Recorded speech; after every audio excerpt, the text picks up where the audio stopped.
Christmas Carol. It was Christmas Eve, and mean old Ebenezer Scrooge watched his curt Bob Cratchit toil away. When Scrooge's nephew Fred stopped by the office with a Christmas party invitation, Scrooge replied, "Bah humbug."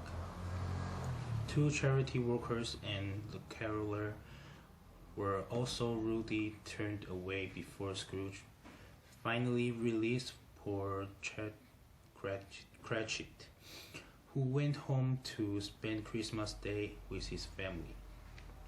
Reaching home, Scrooge slipped his key into the lock and the force. Starting out from the door was the face of Jacob Marley, Scrooge's business partner who died 7 years ago. The face quickly disappeared and Scrooge ran inside, checking behind the doors and under the furniture before Marley's ghost. Finding nothing, he exclaimed, "Humbug," and set to warm up by fire.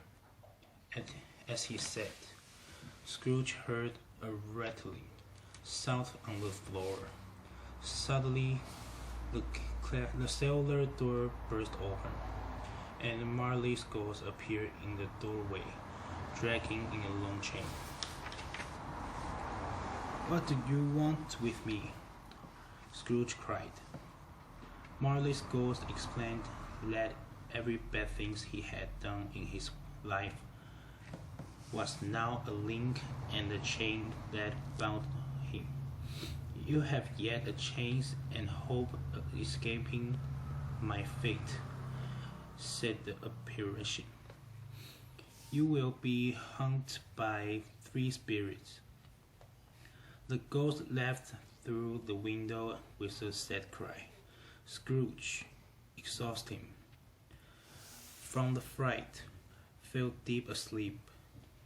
During the night, Scrooge awoke to find the ghost for Christmas past at his bedside.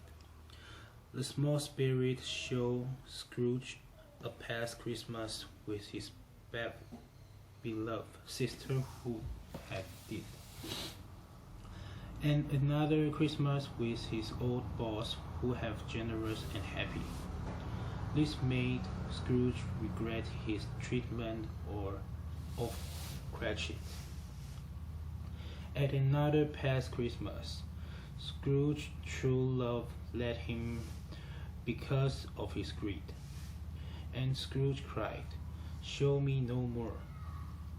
He could not endure the sad memory and tried to stop the spirit. Suddenly, Scrooge found he was once again back in his room. Weird. He fell asleep once more. Upon waking, he was surrounded by tables of Christmas dishes. Amid the feast sat the ghost of Christmas present, who led Scrooge to Cratchit's house. Although the family could only afford a small meal, they enjoyed like the feast. The youngest child, Tiny Tim, was very grateful and said, "God bless us, everyone." This would be Tim's last Christmas because the boy was very ill, and Cratchit didn't have enough money to help him. Scrooge's emotions went from sad to happy when they visited his nephew Fred's party. Everyone played games and laughed, and Scrooge was filled with the Christmas spirit.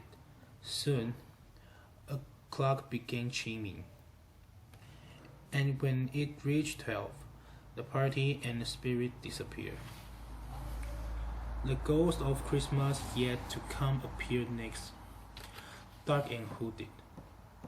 "Lead on, spirit," said the very frightening Scrooge. They arrived in a room when the dead man lay covered by a sheet. The sailor's spirit pointed to the man's face, but Scrooge could not look. Then they moved on to the Cratchit's dwelling. When poor Tiny Tim had died, Scrooge's heart sank. "Tell me what man that was whom we saw lying dead," Scrooge pleaded, and he suddenly found himself in a dark field. The spirit pointed to a gravestone that read Ebenezer Scrooge. Grabbing the spirit's robe, Scrooge promised, "I will honor Christmas in my heart and try to keep it a star of the year." As he said those words, Scrooge realized he was back home and alone in his bed. He rose and called out his window to ask a boy what day it was. "Why, Christmas Day," the boy answered. Delighted, Scrooge sent the boy to buy a giant turkey for Cratchit.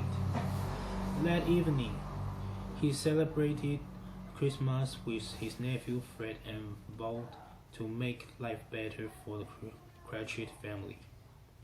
Scrooge kept his promise, and Tiny Tim lived because of his help. The world around them became a better place, and Scrooge was never haunted by a ghost again.